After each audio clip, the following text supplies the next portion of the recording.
What I'm about to explain is something that sends far too many older adults into pain, panic, and sometimes the emergency room for a problem that started with simple constipation. Because when stool gets trapped in the rectum, this is no longer just a bad bathroom day. This can become pressure, tearing, leakage, vomiting, severe cramping, and in some cases, a dangerous blockage that keeps getting worse while the person assumes they just need to strain harder.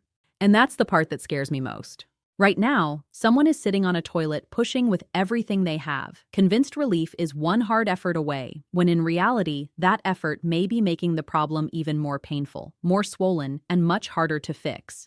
I'm Dr. Sandra Whitemore, and today I need to talk to you about one of the most misunderstood digestive problems I see in older adults, stool stuck in the rectum, what doctors call fecal impaction. If you've ever felt the urge to go, but nothing meaningful comes out, if you've had pressure low in the pelvis, if you've passed little bits of liquid and thought, well, maybe at least something is moving, you need to hear this all the way through. Because sometimes that watery leakage is not a sign that the blockage is clearing.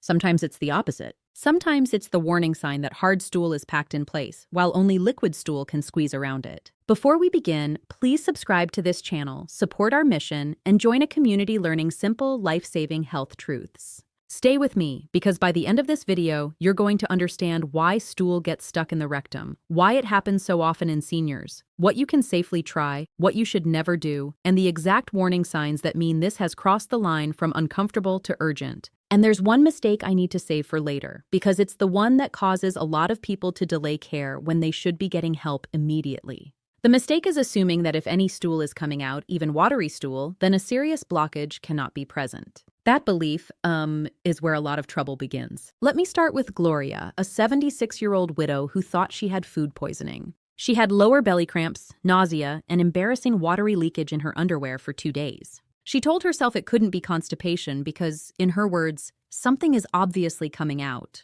She drank tea, waited it out, and kept making trip after trip to the bathroom. But she never felt empty.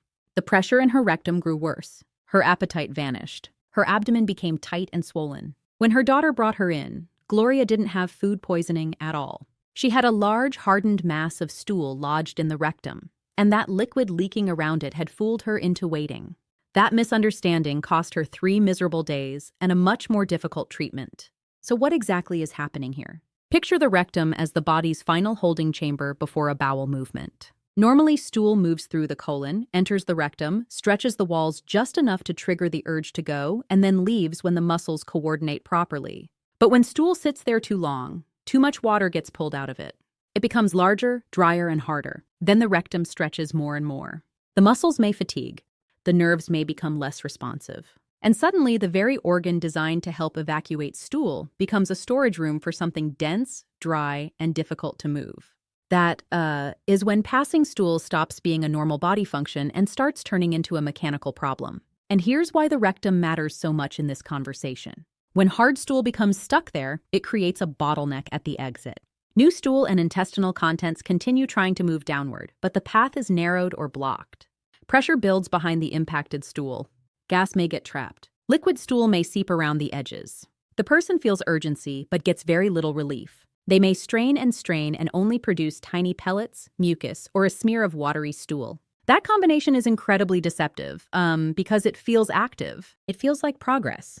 But it's often the opposite of progress. It can mean the rectum is so full that the body is trying to work around the blockage rather than through it. Now let's talk about why this happens, because fecal impaction rarely appears out of nowhere. Most of the time, it develops after days, weeks, or even months of constipation that was slowly getting worse. Age is a major factor. As we get older, the colon may move stool more slowly. We may drink less water without realizing it. We may move less because of pain, fatigue, or limited mobility. We may also take medications that dry stool out or slow the bowel down. Add all of that together, and the system begins to stall.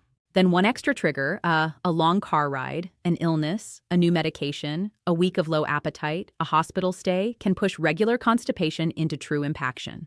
I saw this in Walter, 79, after a minor back injury. He wasn't bedridden, but he was moving less, taking prescription pain medicine, and eating very little because the medication made him feel nauseated. Within a week, he went from mildly constipated to severely blocked. He kept saying, "I don't understand it, I'm still trying every day." But trying every day is not the same as emptying. That distinction matters more than people realize. If your bowel movements are getting smaller, harder, more difficult, and less satisfying, your body may be sliding toward impaction even while you still think you're going. And if opioids are part of the picture, I pay very close attention, because those medicines are notorious for slowing the bowel and setting people up for exactly this problem. Medications are one of the biggest hidden drivers here. Opioid pain medications are famous for it, yes, but they are not alone. Iron supplements, certain antacids containing calcium or aluminum, some blood pressure medicines, some antidepressants, some bladder medications, some anti-seizure drugs, and medications with anticholinergic effects can all contribute. The reason this gets missed is simple. People blame their body instead of their medicine cabinet. They think, I'm getting older, maybe this is just what happens now. No, aging raises risk, but it does not mean you should accept weeks of worsening constipation without asking why. When I hear that someone's bowel habits changed soon after a new prescription or dose increase, that's a clue I take seriously, because the trigger may be sitting in plain sight. There's another group I worry deeply about, and that's people with neurologic or muscle coordination problems. Parkinson's disease, dementia, prior stroke, spinal issues, pelvic floor dysfunction, diabetes-related nerve changes, limited sensation in the rectum, even chronic fear of painful bowel movements from hemorrhoids or fissures. All of these can disturb the normal rhythm of emptying. Some people cannot generate an effective push. Others tighten the pelvic floor when they're trying to relax it. Others simply don't feel the urge until the rectum is already overfilled. This is why stool can accumulate quietly for longer than you'd expect. It's not always about weak effort. Sometimes, the wiring, timing, and mechanics of the bowel are no longer working together the way they should. And then there's a cause that sounds almost too ordinary to matter, but it matters enormously, ignoring the urge to go. Let me tell you about Denise, 68, who got into the habit of postponing bowel movements because mornings felt rushed. She would feel the urge, dismiss it, get dressed, make calls, eat later, and promise herself she'd go after lunch. Day after day, her body learned that the signal was being ignored. Stool sat longer. More water was drawn out. Her bowel movements became harder. Then she traveled for a family wedding, stopped drinking much water so she wouldn't have to use public bathrooms, and came home with a rectum packed so tightly she could barely sit. One routine change, combined with one already bad habit, pushed her from manageable constipation into impaction. This is why the symptoms can be so strange. People expect constipation to mean no stool at all, but with an impaction, symptoms are often mixed and confusing. Yes, you can have no bowel movement, but you can also have tiny ribbon-like stools, hard pellets, mucus, or sudden watery leakage that looks like diarrhea. You can have bloating, cramping, pressure in the rectum, a feeling that something is stuck right at the outlet, or the constant sensation that you need to go even after sitting on the toilet for 20 minutes. Some people describe it as sitting on a golf ball. Others say it feels like there's a plug they cannot push past. And that phrase, a plug, is often medically meaningful. Patients say it when there really is a rectal blockage. You may also notice symptoms that don't sound intestinal at all. Loss of appetite, nausea, feeling full quickly, lower back discomfort, bladder pressure, trouble urinating because the packed rectum is crowding the pelvic space, lightheadedness after intense straining, fatigue from repeated bathroom attempts that lead nowhere. Caregivers may notice restlessness, confusion, or irritability in an older adult who cannot explain what's wrong. That matters, because constipation and impaction are often under-recognized in people with dementia or communication difficulty. They may not say, I have rectal pressure. They may just stop eating, become agitated, or keep going to the bathroom without success. If you're caring for someone older and their behavior shifts suddenly, never underestimate how often bowel discomfort is the hidden reason. Now I need to tell you what not to do, because this is where people can turn a painful situation into an injury. The first mistake is aggressive, repeated straining. If stool is firmly impacted in the rectum, force alone often does not solve the problem. What it does do is swell hemorrhoids, irritate the anal canal, increase pain, raise the risk of tears, and exhaust you. In older adults, especially those with heart disease, heavy straining can also cause dizziness or fainting. So if you've been pushing hard over and over with almost nothing to show for it, stop thinking that more force is the answer. Sometimes the body needs softening, lubrication, repositioning, or medical removal. Sheer determination is not a treatment plan. The second mistake is trying to dig the stool out yourself with bare fingers or random objects. I know people get desperate. I know embarrassment makes them want to handle it privately. But self-disimpaction can cause bleeding, anal tears, rectal injury, infection, severe pain, and in vulnerable people, even a vagal response that leads to fainting or an irregular heartbeat. If a clinician needs to manually remove impacted stool, there is a proper way to do it, with gloves, lubricant, technique, and awareness of risk. Doing it yourself in a panic is not the same thing. And please hear me clearly on this, especially if you're older, on blood thinners, frail, or already bleeding. Do not turn a constipation problem into a trauma problem. So what should you do first if you suspect stool is stuck in the rectum and you're otherwise stable? First, stop escalating the force. Stop repeated marathon toilet sessions. Give your body a break. If you are not vomiting, do not have severe abdominal pain, do not have fever, and can still pass some gas, you may be dealing with a rectal impaction that has not yet become a full bowel emergency. In that setting, the goal is to soften stool, reduce spasm, improve mechanics, and avoid injury. Warm fluids can help some people. Gentle walking may stimulate movement. Calm breathing matters more than most people realize because panic tightens the pelvic floor and makes emptying harder. This is not the moment for fear. This is the moment for strategy. One simple mechanical change can make a real difference, and almost no one does it correctly. Your knees should be higher than your hips. Put your feet on a low stool. Lean forward slightly. Rest your elbows on your thighs. Relax your jaw and belly. Then breathe out slowly instead of holding your breath and bearing down like you're lifting furniture. That posture straightens the anorectal angle and often makes passing stool easier. Is it magic? No. But for stool sitting low in the rectum, it can help the body use better geometry. I have seen patients go from total frustration to actual progress with this one adjustment alone. And the reason it works is not mystical, it's anatomy. The exit pathway is simply more favorable in that position. If the stool is dry and hard, softening becomes critical. This is where an osmotic laxative is often more useful than people expect. These products draw water into the stool so it becomes less brick-like and more passable. They do not work instantly, and that's important. People often make the mistake of taking something, waiting an hour, deciding it failed, and then throwing 3 other remedies on top of it. Don't do that.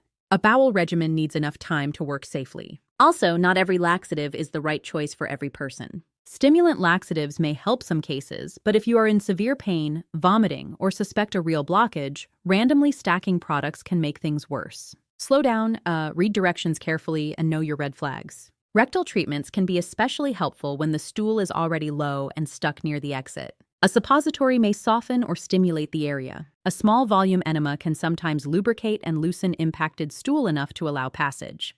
But this is where judgment matters. If you have severe pain, rectal bleeding, a history of bowel surgery, inflammatory bowel disease, significant frailty, or you simply are not sure what is happening, talk to a clinician before trying repeated rectal products at home. And please don't keep giving enema after enema because you're frustrated. Too much irritation can inflame tissue and still fail to solve the underlying impaction. Used appropriately, rectal treatments can help. Used recklessly, they can delay the help you actually need. When home treatment doesn't work, or if the symptoms are more concerning from the beginning, a doctor may need to examine the rectum directly. I know that sounds uncomfortable and embarrassing. But let me reassure you, this is a very common medical problem, and clinicians deal with it professionally all the time. A rectal exam can tell us whether there is a hard stool mass right at the outlet, whether there's tenderness, bleeding, fissures, hemorrhoid swelling, or something else entirely. Sometimes the issue is not impaction at all. Sometimes it's a rectal tumor, severe prolapse, an obstructing stricture, or another cause of difficult passage. That's why guessing can be dangerous. A good examination can save you from wasting days on the wrong treatment. If stool is clearly impacted in the rectum and softer measures fail, manual disimpaction may be necessary. That means a trained medical professional uses a gloved, lubricated finger to gently break up and remove stool in stages. It is not glamorous. It is not anyone's favorite procedure, but it can bring extraordinary relief when the rectum is packed and nothing else is working. Patients often tell me the pressure drops almost immediately. Their nausea eases. Their bloating decreases. Their appetite comes back. But here's what matters. Manual removal is not the end of treatment. It's the beginning of the real plan. Because if nobody addresses why the impaction happened, the same person can be back in the same situation days or weeks later, miserable all over again. And yes, in rare but serious cases, this problem can escalate beyond the rectum. A severe fecal impaction can contribute to ulceration, bleeding, incontinence from overflow leakage, profound abdominal distension, and in extreme situations, even bowel obstruction or perforation. Those are not everyday outcomes, but they are real. And they're the reason I do not want you minimizing persistent symptoms. People sometimes laugh this off because talking about bowel movements feels awkward. Medicine does not laugh this off. When hard stool remains trapped and pressure keeps building, tissue suffers. The longer the delay, the harder the rescue can become. That's why I'm being so direct with you today, because shame has a way of making people wait, and waiting is what often turns a fixable issue into a dangerous one. So when should you stop home treatment and seek urgent help right away? If you have severe or constant abdominal pain, repeated vomiting, a swollen tight abdomen, fever, inability to pass gas, significant rectal bleeding, new weakness or fainting, or you have gone from constipation to what seems like diarrhea but feel increasingly ill, do not sit there trying one more tea, one more prune, one more internet trick. Get evaluated. Also seek prompt care if you are older and frail, have heart disease, kidney disease, neurologic disease, recent surgery, or take opioids and your constipation is rapidly worsening. These are the patients who get into trouble faster. If the body is sending multiple alarm signals at once, respect the message. This is not the time for denial. There are also red flags that may not be dramatic, but they still matter. New pencil-thin stools, ongoing blood in the stool, unexplained weight loss, a sudden major change in bowel habits after age 60, ongoing abdominal pain between bowel movements, feeling that you never empty no matter what you try. These symptoms don't always mean impaction, and that's precisely the point. Sometimes what looks like constipation is a different medical problem altogether. So if the pattern is changing, persisting, or accompanied by warning signs, don't settle for guessing. The job is not just getting you through one miserable weekend. The job is making sure we are not missing something more serious underneath. And that, requires proper evaluation when the story stops sounding routine. Caregivers, I want to speak to you for a moment because older adults do not always describe this problem clearly. A parent may say they're off. They may eat less, sleep poorly, complain vaguely, or become more confused than usual. They may keep going to the bathroom without producing much. They may develop leakage and assume it's just diarrhea. If you notice these changes in someone with limited mobility, dementia, recent medication changes, or chronic constipation, think bowel problem early. Ask when their last meaningful bowel movement occurred. Ask whether they're straining. Ask whether the leakage is really new diarrhea or just seepage. That question alone has changed outcomes in my practice. Because once impaction is recognized, the whole picture suddenly makes sense, and the person can finally get the right kind of help. Now let's talk prevention, because this is where suffering can often be avoided. The most powerful prevention strategy is not some exotic supplement. It's consistency. Your bowel loves routine. Wake up, hydrate, eat, move, and give yourself time to use the bathroom without rushing. The colon is especially active after meals, particularly breakfast, because eating triggers the gastrocolic reflex. That is your body's natural opportunity window. If you ignore it every day, you train the system to suppress signals. If you respect it, you strengthen the pattern.